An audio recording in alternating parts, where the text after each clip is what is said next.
Buenos días, hermanos. Me alegro de poder estar delante de vosotros en esta mañana para poder compartir la palabra del Señor. Me alegro de ver a muchos hermanos que hacía tiempo que no veíamos, Jonás, su esposa, también Paco, le voy a dar un abrazo.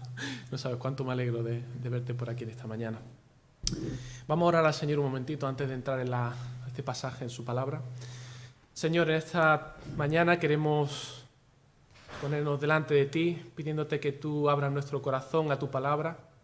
Señor, ayúdame a exponerla con fidelidad, ayúdame a que no sea mis palabras, que sea tu palabra la que podamos escuchar en esta mañana.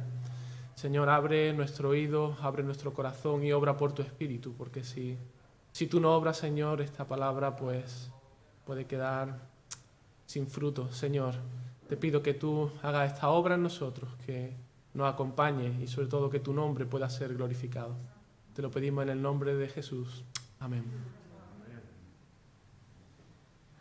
Hace un par de semanas habíamos dejado a Jesús muy cerca de Jerusalén. Recordad, en este pasaje, en el capítulo 11, el que vimos antes, en el capítulo 10, Jesús estaba encaminándose hacia Jerusalén, porque Jesús sabe que su tiempo está cerca. Él tiene una misión que el Padre le ha dado, una misión que han hablado desde hacía mucho tiempo, la misión de entregarse en la cruz. Y Jesús sabe todo lo que le espera en Jerusalén, sabe que allí va a encontrar oposición de los fariseos, él sabe que va a ser acusado injustamente, que allí luego será entregado, va a ser golpeado, vejado, escupido, una corona de espinas será puesta sobre su cabeza y finalmente será llevado, sentenciado a muerte, una muerte muy desagradable, una muerte de cruz. Y sabiendo esta realidad, vimos como Jesús ni siquiera estaba pensando en sí mismo. Él se entretuvo de camino a Jerusalén a ayudar a un hombre. ¿Os acordáis? Este ciego Bartimeo, este hombre que está tirado junto al camino, un don nadie. Alguien a quien nadie hace caso, alguien que es un desechado, un despreciado de la sociedad, alguien que no se podía valer por sí mismo, alguien que no te podía devolver el favor. Y este hombre estaba allí, tirado junto al camino, y cuando él se entera de que Jesús de Nazaret está pasando, seguramente él habría escuchado lo que otra gente decía de él, y no lo dudó ni por un instante. Él se levantó y gritó: Jesús, hijo de David, ten misericordia de mí. Y bueno, sabéis lo que pasó, estuvimos viendo hace un par de semanas. Interesante que era la primera vez en el Evangelio que un hombre, este pobre ciego, estaba reconociendo a Jesús como el Mesías, el hijo de David, el Mesías prometido por Dios. Y esta mañana, en el capítulo 11, que estamos iniciando, da comienzo realmente la última semana del ministerio de Jesús. Es decir, desde el capítulo 11 hasta el final del Evangelio vamos a encontrar todo lo que acontece, lo que Marcos nos relata acerca de la última semana del ministerio de Jesús, antes de su muerte y resurrección. Y justamente este capítulo 11 comienza en un día que se conmemora hoy en día en Semana Santa, que es el Domingo de Ramos, el primer día de la semana, que es justamente una semana antes de la resurrección. Y vemos que Jesús está a punto de entrar a Jerusalén. Él ya se está acercando. Aquí nos dice que se acercaron al Monte de los Olivos, ¿no? No sé si alguno habéis estado ya en Jerusalén, pero el Monte de los Olivos está muy, muy cerquita ya de Jerusalén. Desde allí mismo podéis ver la puerta por la que Jesús entró. Ahora, recordad algo. Había mucha gente en aquel día, aquel Domingo de Ramos. ¿Por qué? Porque mucha gente estaba alrededor de Jesús camino a Jerusalén. Jerusalén está de bote en bote. Tenéis que imaginaros un poco la escena, porque hay mucha gente que está viajando desde muchas ciudades de alrededor para ir en peregrinación a Jerusalén, porque se acerca la fiesta de la Pascua. Esta era una de las 3 fiestas más importantes que los judíos celebraban. Sabéis que los judíos hay 3 grandes fiestas para ellos que son de obligado cumplimiento y deben ir a Jerusalén para celebrarla. Una de ellas es la Pascua, la Pesaj. La otra es Shavuot, que es Pentecostés, que es la fiesta también de las primicias, que es una fiesta que se celebra 50 días después de la Pascua, que conmemoraba los primeros frutos de la cosecha. Y la última, que es Sukkot, que es la fiesta de los tabernáculos. Pues estamos a una semana de esa gran fiesta de la Pascua.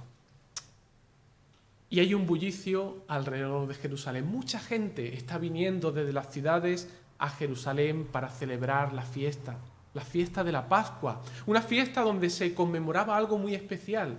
Es la celebración de la liberación del pueblo de Israel de la esclavitud.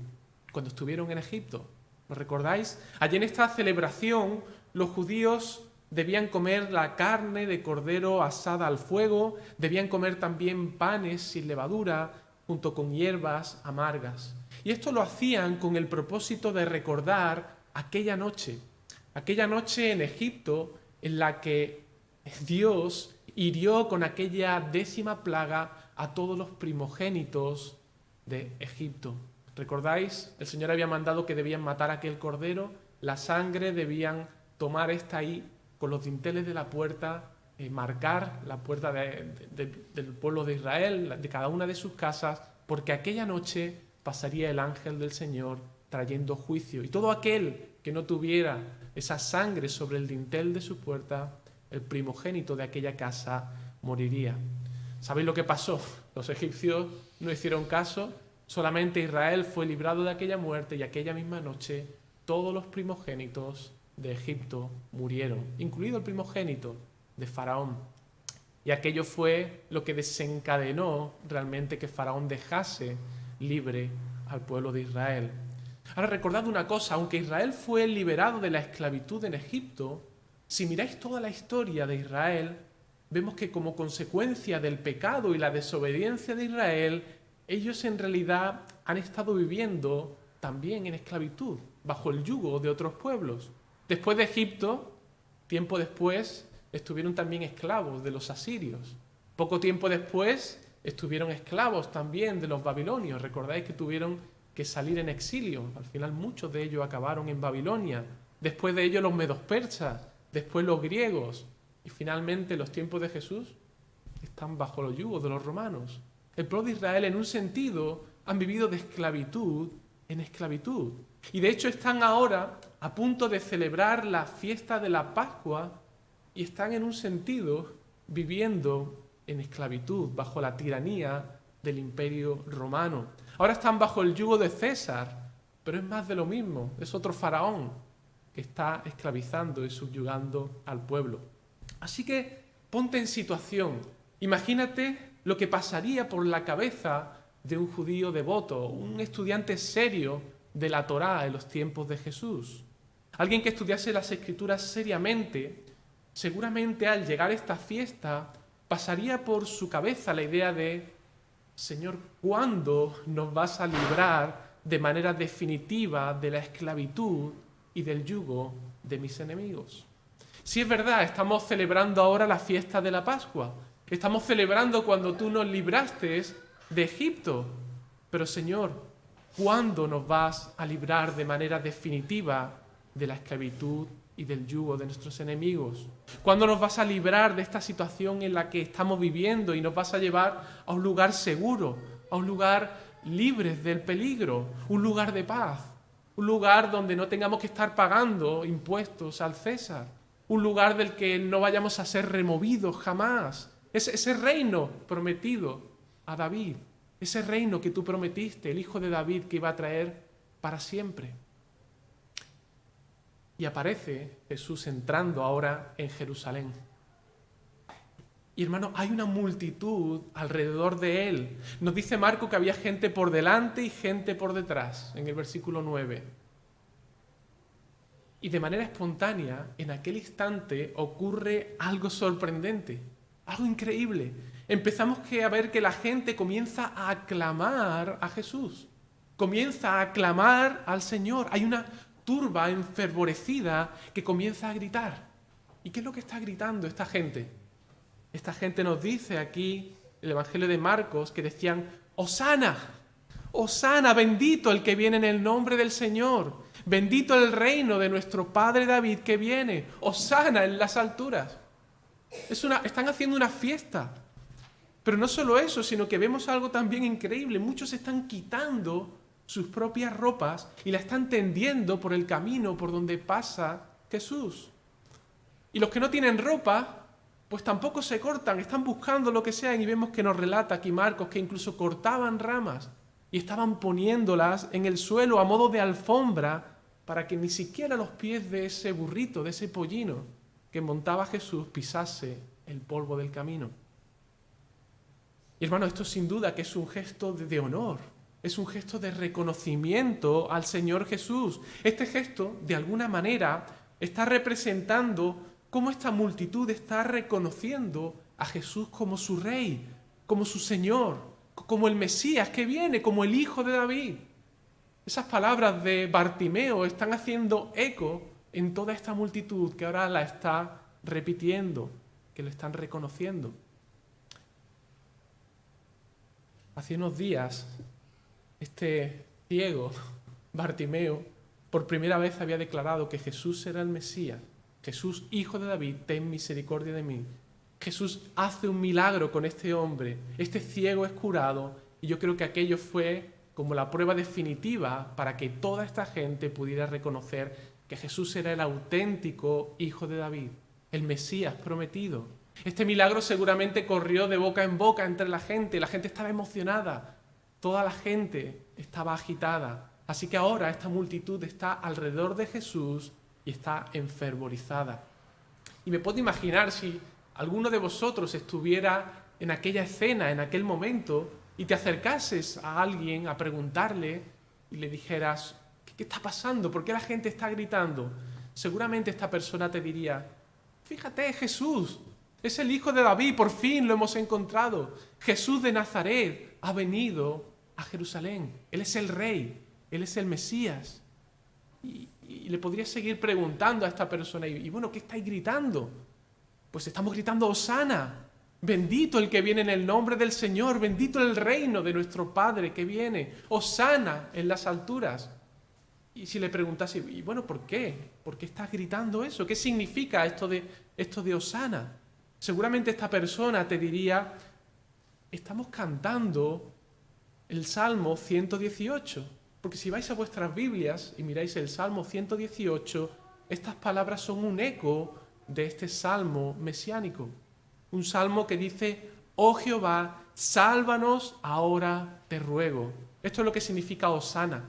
Hosana significa, Señor, sálvanos, te ruego que nos salves ahora. Sigue diciendo el Salmo, te ruego, oh Jehová, que nos hagas prosperar ahora. Bendito el que viene en el nombre de Jehová, desde la casa de Jehová os bendecimos. Estas son palabras del Salmo 118. Justamente, ¿sabéis que este salmo se cantaba durante la celebración de la fiesta de la Pascua? Es lo que se conoce como el Halel, que es la oración judía que se basa en los salmos 113 al 118 y que eran utilizadas como una alabanza y como un agradecimiento y que todo judío en esta fiesta recitaba. Así que están proclamando el Halel a Jesús mismo. Seguramente esta persona con la que tú estás hablando te diría, mira, estamos cantando a Jesús este salmo porque estamos convencidos de que Él es el Mesías prometido por Dios. Él es el Hijo de David, el verdadero trono de ese reino que Él ha prometido. Y aunque hemos estado cantando este salmo por muchos años en la expectativa de que apareciera algún día el Mesías, ahora estamos convencidos de que está aquí. Así que, hermano, hoy es un día histórico, va a ser recordado por muchos, porque ahora sí que sí, Él ha llegado y Él viene a librarnos de nuestros enemigos. Le hemos visto hacer cosas maravillosas, tiene que ser Él. Curó al ciego Bartimeo, ha curado a otro, alimentó a una multitud con 5 panes y 2 peces. Señor, libéranos, llévanos a la prosperidad, a la victoria sobre nuestros enemigos. Tú eres nuestro Salvador. Y seguro que muchos estarían aquella mañana cantando e incluso bailando alrededor de Jesús mientras Él pasaba montado sobre un pollino. Seguramente muchos de allí estarían recordando cuando tiempo atrás, incluso algunos habían intentado levantar a Jesús como su rey. ¿Os acordáis? Muchos, allí en Juan 6 nos relata que muchos intentaron tomar a Jesús y coronarle como su rey, pero en aquella ocasión había sido imposible. Quizá a lo mejor era demasiado precipitado, pero ahora sí que ha llegado el momento. Ahora Jesús sí que va a entrar de una manera triunfante en Jerusalén y se va a manifestar como nuestro rey poderoso, como el Mesías que estamos esperando. Y probablemente si le preguntásemos a algunos, ¿cuál es la expectativa que tú tienes acerca de Jesús? ¿Qué es lo que va a hacer Jesús ahora en Jerusalén? Me puedo imaginar a alguno diciendo, ahora sí que se va a liar parda en Jerusalén. Cuando llegue Jesús a Jerusalén, ahora sí que va a poner Él las cosas en su sitio. Durante mucho tiempo hemos estado aguantando a estos romanos, pero ahora va a haber juicio contra nuestros opresores. Seguro que va a haber un baño de sangre en Jerusalén. Yo lo siento mucho, pero es que los romanos nos han estado tratando que no te puedes hacer una idea. Impuestos, tratándonos con mano dura, así que por fin ahora se va a hacer justicia. Por fin Jesús va a poner las cosas en su sitio. Ahora, hermanos, ¿llama algo la atención en este pasaje? La expectativa de esta multitud es que Jesús viene como un guerrero a destruir a los romanos, un guerrero victorioso que viene a traer justicia, que viene a librarles de la opresión de estos romanos. Sí, este salmo de victoria que están cantando a Jesús, si ese salmo significa que por fin el Hijo de Dios va a traer ese reino, aniquilando al imperio romano y elevando a Israel sobre el resto de las naciones, ¿no hay algo que no te cuadra mucho en esta escena? ¿No hay algo raro? ¿Cómo es que Jesús viene montado en un pollino? ¿Cómo es que Él viene en un burrito? ¿Por qué no viene cabalgando en un caballo blanco y victorioso, como lo vemos en Apocalipsis 6, Apocalipsis 19? ¿Por qué no lleva Jesús una espada en su mano? ¿Por qué no viene con su arco entesado dispuesto a disparar a sus enemigos? ¿Por qué no viste Jesús como un guerrero? ¿Por qué no suenan las trompetas de aviso contra Jerusalén? ¿Por qué no hay un ejército siguiendo al Señor para acompañarle en su entrada a Jerusalén? ¿Por qué no hay una corona sobre su cabeza? ¿Por qué está puesta en escena tan poco apropiada para la ocasión? ¿Os dais cuenta? Jesús viene montado en un burrito. No da susto su apariencia. Es más bien un humilde carpintero subido en un burrito camino a Jerusalén. ¿Os dais cuenta de lo que está pasando aquí? ¿Os dais cuenta de lo trágico de esta escena? La gente está aclamando a Jesús como su rey, pero no tienen ni la más remota idea de quién es Jesús, ni de lo que venía a hacer a Jerusalén. No tenían ni la más remota idea. No tienen ni idea de lo que implica la venida de Jesús a Jerusalén. Todo ese fervor, toda esa fiesta que se ha generado alrededor de Jesús se basa en la ignorancia. Y toda esa ignorancia se debe a la dureza del corazón de las personas, un corazón incrédulo, que no han creído la palabra de Dios. Porque toda esta gente debían haber reconocido el día de la venida de Jesús, estaba profetizado. Debían haber entendido la naturaleza de la obra de Jesús, lo que realmente Jesús venía a hacer a Jerusalén. Deberían haber entendido que Jesús, que venía montado en un burrito, en un pollino, sin corona, sin espada, sin ejército, sin parafernalias, debía ser así para que se cumpliese la profecía.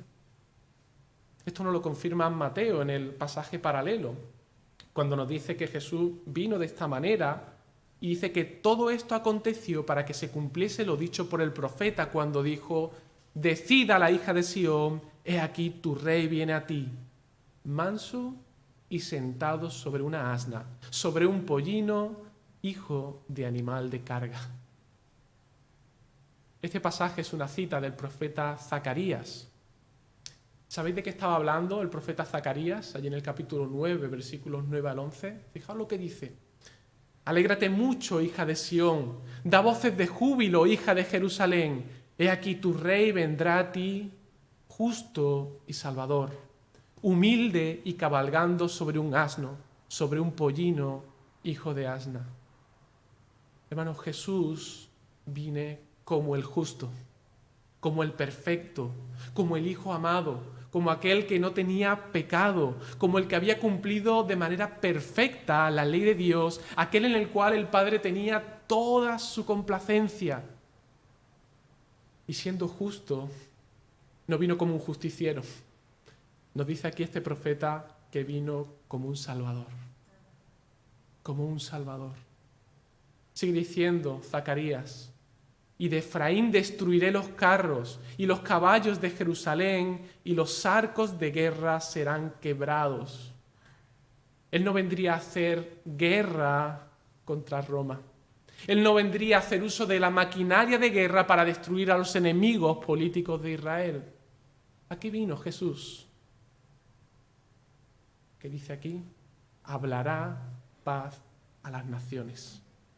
No solo paz a Israel, sino paz a todas las naciones, incluidos los romanos, incluidos los gentiles, incluidos tú y yo. Y dice que su señorío será de mar a mar y desde el río hasta los fines de la tierra. ¿Y cómo sería posible esto? Pues el profeta lo sigue diciendo, versículo 11, y tú también por la sangre de tu pacto serás salva. Esta multitud tendría que haber leído esta profecía, tendrían que haber reconocido el día de la venida del Señor. Deberían haber entendido que el rey que venía no venía para derramar sangre del Imperio Romano, sino que venía como un Salvador humilde a Jerusalén.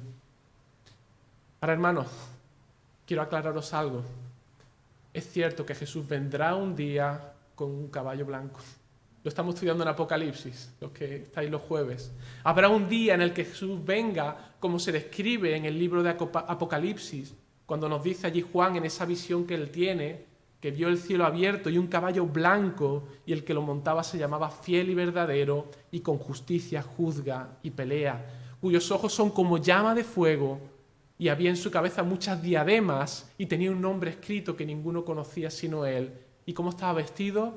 Con ropa teñida en sangre, y su nombre es el Verbo de Dios. Y los ejércitos celestiales, vestidos de lino finísimo, blanco y limpio, seguían a este Jesús en caballos blancos. Y de su boca, nos dice Juan, que sale una espada aguda para herir con ella a las naciones, y que él las va a regir con vara de hierro.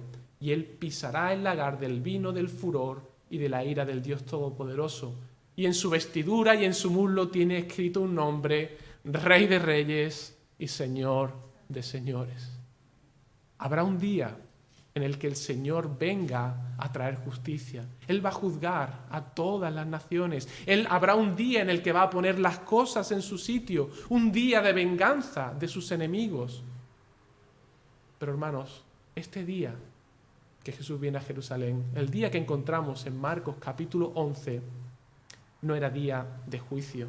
Él venía sin espada, él venía sin caballo, él venía sin vestimenta de guerrero, porque él venía como un Salvador humilde.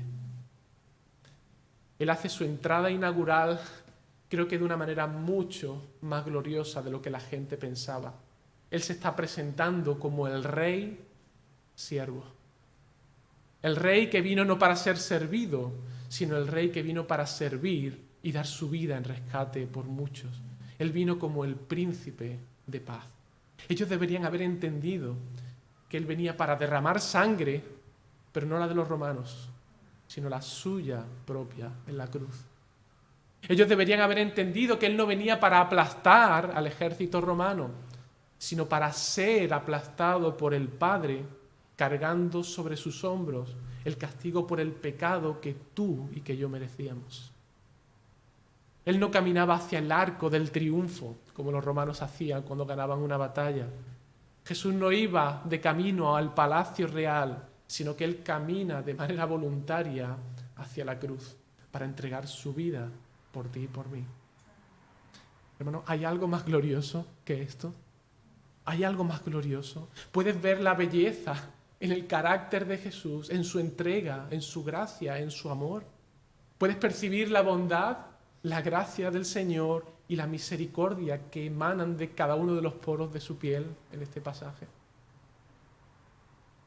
Hermano, alaba su nombre. Da gracias al Señor por cómo Él es. Deleítate en su persona. Disfruta de la gracia y de la bondad que el Señor ha derramado sobre tu vida, porque Él vino como el Rey siervo a tomar sobre sí el castigo que tú y yo merecíamos, para perdonar nuestros pecados, para darte vida, para reconciliarte con Dios, para hacerte parte de su familia, cuando en realidad lo que merecíamos era justo lo contrario.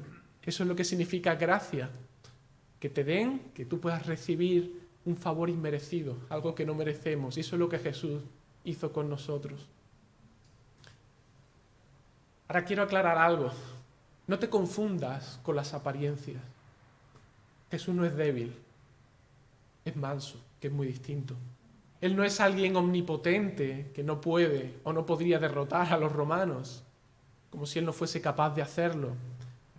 Él lo que se presenta es de una manera humilde, que es algo muy distinto. Él se está entregando de una manera voluntaria. Jesús no es un pelele. Él es el Dios omnipotente. Él es el Rey siervo. ¿Y cómo lo sabemos? Tenemos el testimonio del Evangelio. Lo hemos visto hacer maravillas. Con 2 palabras calmó el mar, una tempestad. Simplemente dijo, cállate. Y el mar se calmó. ¿Qué autoridad tenía el Señor Jesús? Lo hemos visto hacer maravillas, alimentando a multitudes con 5 panes y 2 peces. Lo hemos visto curando a ciegos, a cojos, a mudos, a leprosos. Lo hemos visto haciendo maravillas. Así que Jesús es capaz, Él es digno, Él es Rey de Reyes, Él es el Dios omnipotente. Pero además creo que este pasaje hay otros muchos detalles que nos van a seguir demostrando de una manera muy clara.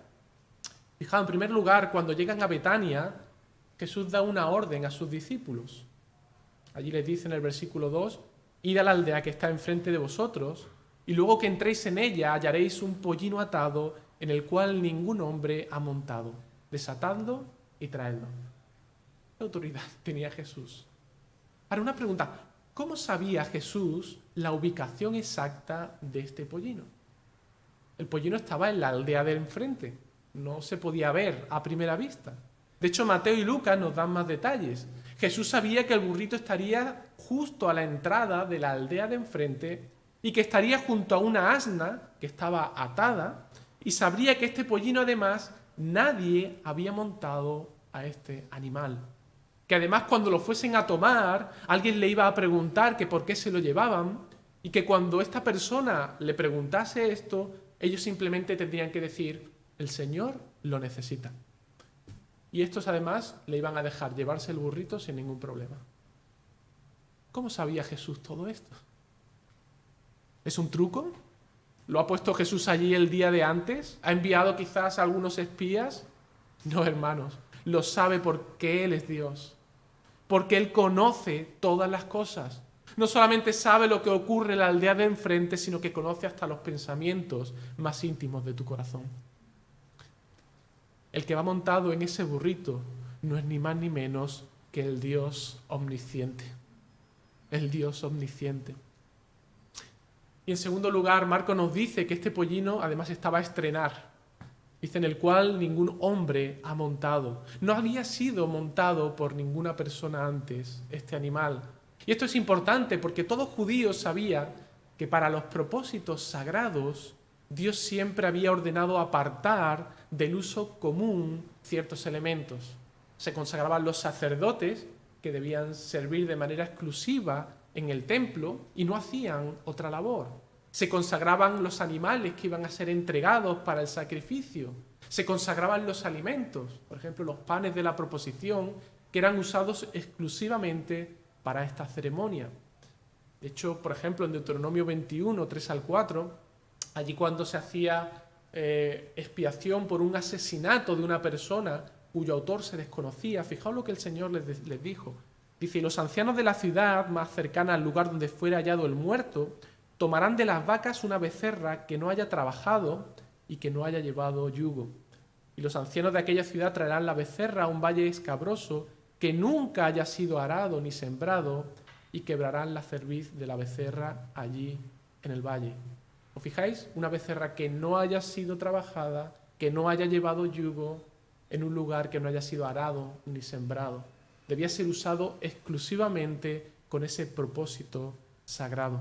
Así que la llegada de Jesús a Jerusalén, montado en un pollino que nadie jamás ha montado, indica que está siendo consagrado para un propósito especial por parte del Padre. De alguna manera es la presentación oficial del Mesías a Israel.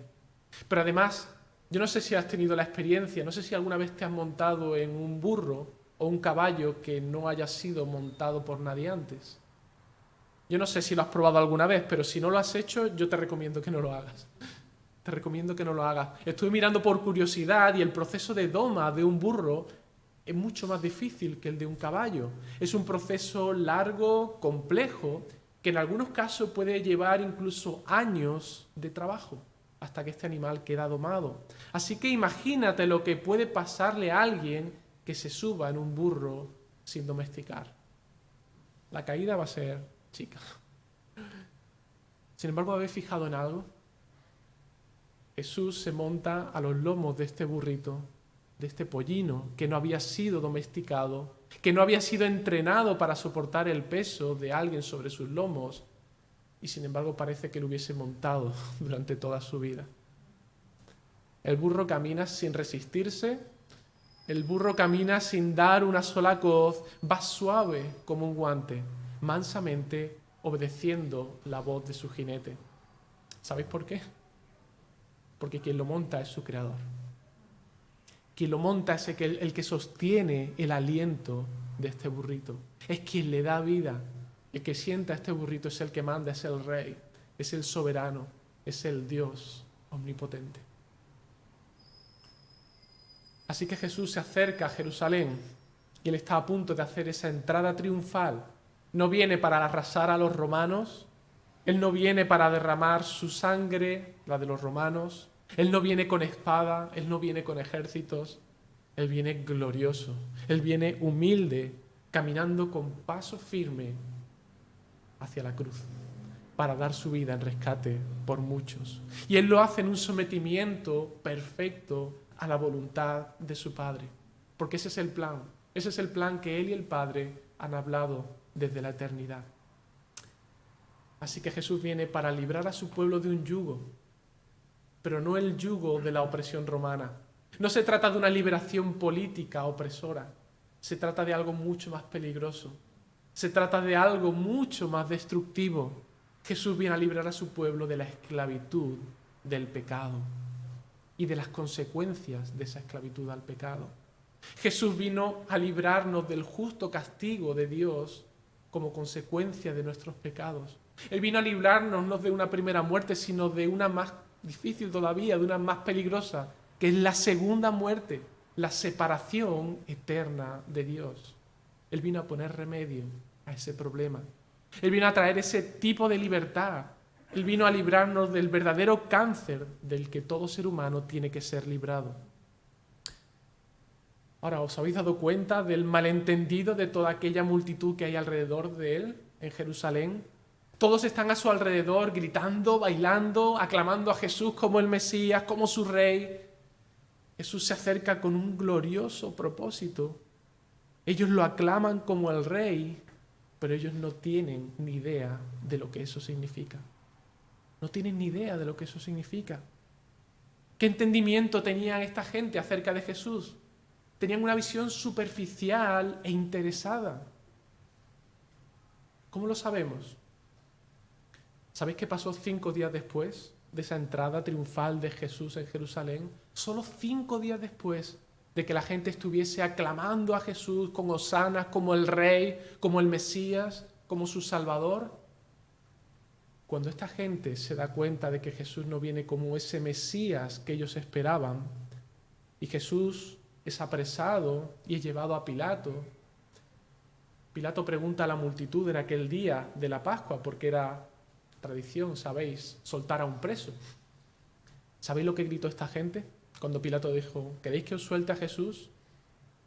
Ellos dijeron, gritando a voces, crucifícale. Esa misma gente que estaba aclamando a Jesús como rey, solo 5 días después, cuando Jesús no cumple con sus expectativas, lo que están gritando es: crucifícale, no te queremos, no te queremos.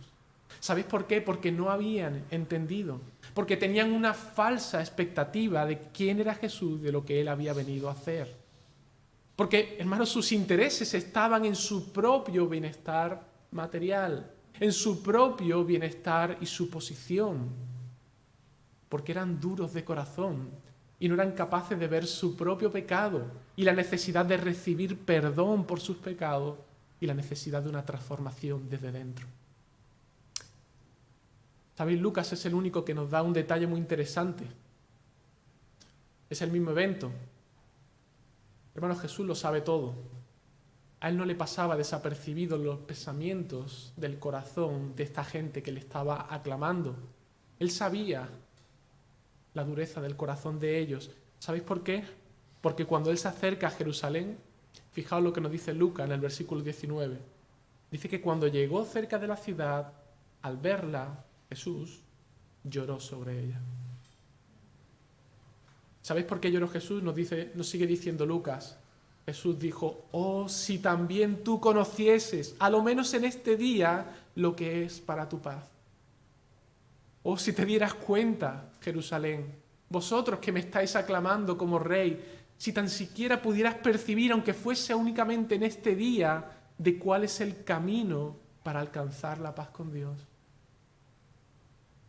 Y sigue diciendo Jesús: mas ahora está encubierto de tus ojos, porque vendrán días sobre ti cuando tus enemigos te rodearán con vallado y te sitiarán y por todas partes te estrecharán y te derribarán a tierra y a tus hijos dentro de ti y no dejarán en ti piedra sobre piedra por cuanto no conociste el tiempo de tu visitación.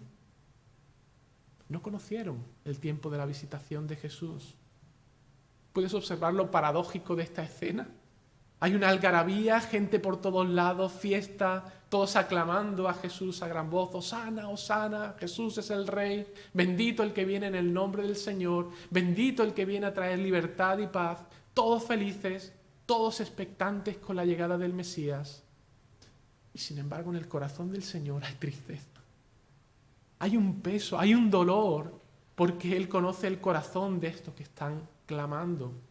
Y cuando por fin llega a la ciudad, a Jerusalén, ya no puede aguantar más y rompe a llorar.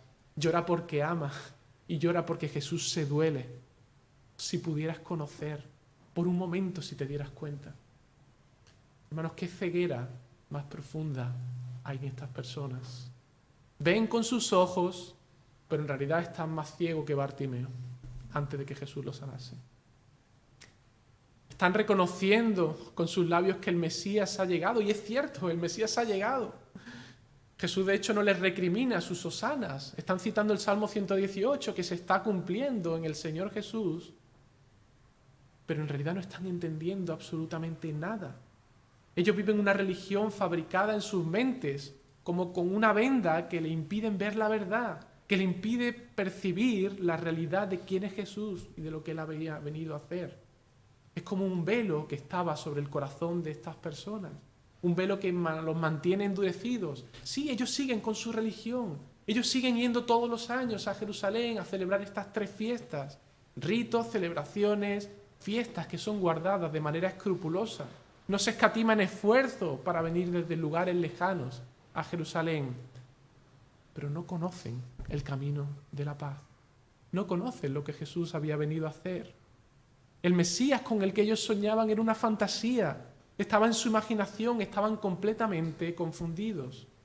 El Jesús que esperaban era un personaje que no se ajustaba a sus propios deseos carnales. El Jesús que estaba entrando por Jerusalén no era el Jesús que ellos deseaban, un Jesús que debía satisfacer sus anhelos carnales y su anhelo de bienestar personal. Hermanos, qué tragedia. ¿Qué tragedia es esto? Y yo te pregunto en esta mañana, ¿qué piensas tú? ¿Tú estás seguro que la idea que tienes de Jesús no se basa en un malentendido? ¿A qué te refieres cuando dices que Jesús es tu Salvador?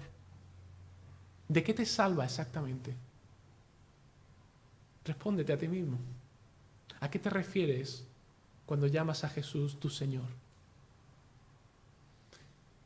Hermanos, es triste, pero la realidad es que Jesús para muchos hoy no es más que una muleta, un apoyo, alguien que me ayuda a calmar mi ansiedad, alguien al que puedo pedirle que traiga bendiciones a mi vida, como si fuese el genio de la lámpara al que yo acudo cuando las cosas se ponen feas y tengo problemas con mi mujer, con mi marido, con mis hijos, cuando me va mal en el trabajo, cuando tengo problemas en mi vida y necesito que alguien me escuche y alguien me dé una solución.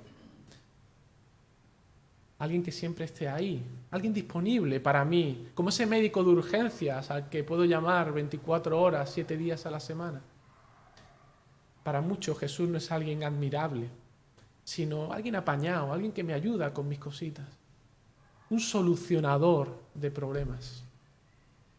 Para otros no es más que un gran consejero, un coach, un gran psicólogo galáctico, alguien que siempre me anime, alguien que me impulse para que yo pueda alcanzar los sueños en mi vida, el que te lleva a tener éxito en tu vida. Este es el tipo de personas que cuando se dan cuenta de que Jesús no se ajusta a sus expectativas y no les va la vida como ellos desean, entonces se enfadan y entonces abandonan la iglesia. Tienen alguna desgracia, una enfermedad grave, un familiar fallece, pierden su trabajo, sus amigos lo abandonan y entonces se decepcionan con Jesús. Entonces se decepcionan con la iglesia. ¿Qué está pasando? Entonces se vuelven atrás. Ayer que alababan a Dios en los cultos, que venían todos los domingos escrupulosamente a la iglesia, hoy están despotricando contra Jesús y contra Dios, contra Cristo y contra su iglesia. Ayer cantaban hosanas y hoy están gritando crucifícale. No me sirve este Jesús. Y hermanos, me preocupa que pueda haber alguien aquí que esté pensando en un Cristo que en realidad no existe. ¿Quién es Cristo para ti? ¿De qué te salva? ¿Sobre qué gobierna en tu vida? Me inquieta que el fervor que podamos mostrar los domingos aquí, cuando cantamos a su nombre, pueda ser un fervor superficial, emocional. Porque la emoción y la pasión que mostraba esta multitud no era más que una pasión que en el fondo era amor propio, un amor interesado. Como lo que pasa en el fútbol, ¿verdad? Todos son alabanzas para el jugador de mis amores mientras juegue en mi equipo. Pero como se vaya otro, sabéis que yo no soy muy fan del fútbol, veo algo pero no soy muy fan del fútbol, pero sí que me acuerdo hace ya bastantes años, ¿no? Figo, que era un jugador del Barcelona y era el mejor jugador del mundo, salía al campo y todos gritaban y era maravilloso. ¿Qué pasó cuando lo fichó el Madrid y jugó por primera vez allí en el Camp Nou? La pitada de los culés contra Figo fue tremenda, o sea, ahora era el peor del mundo, ahora ya no valía, ahora era un traidor, hasta le tiraban cosas, este ya no me vale. Hermano, eso no es amor, eso es egoísmo, es interés propio y es muy miserable. Hermano, es mi deseo que podamos de corazón decirle al Señor, quiero verte, quiero conocerte de manera profunda, entender quién eres tú, quiero ver tu gloria y quiero rendir mi corazón a este Jesús. Quiero profundizar en entender lo maravilloso del Evangelio, que no se trata del beneficio que me pueda reportar, se trata de conocer de manera profunda al Señor, de conocer y tener una relación profunda con el Señor Jesucristo, con Dios hecho hombre, entregarnos de una manera sincera a Él, al cual nos ha dado a todos vida. Y darle gracias por su entrega total en aquella cruz, por el amor que Él ha derramado por cada uno de nosotros. Alabarle por tanta gracia y por tanta bondad que Él muestra en nuestra vida cada día. Sí, hay problemas en nuestra vida, hay dificultades, enfermedades, pero hermano, hay algo mucho mejor que eso. Y es una esperanza de comunión con Él. Es una esperanza. Si lo tenemos a Él, ¿qué más queremos? Él es nuestro tesoro. Así que, hermano, es mi deseo que puedas ver en este pasaje a este Rey siervo tal como Él es. El Dios soberano que vino a entregarse por ti y por mí. que podamos decirle, tú eres mi Señor, someter nuestras vidas a Él, decirle, Señor, tú mandas sobre todo en mi vida, ayúdame a valorarte, ayúdame a amarte, ayúdame a desear tener una comunión más cercana contigo. Señor, santifica mi vida, quiero ser santo porque tú eres santo. Señor, hazme más parecido a Jesús. Vamos a orar.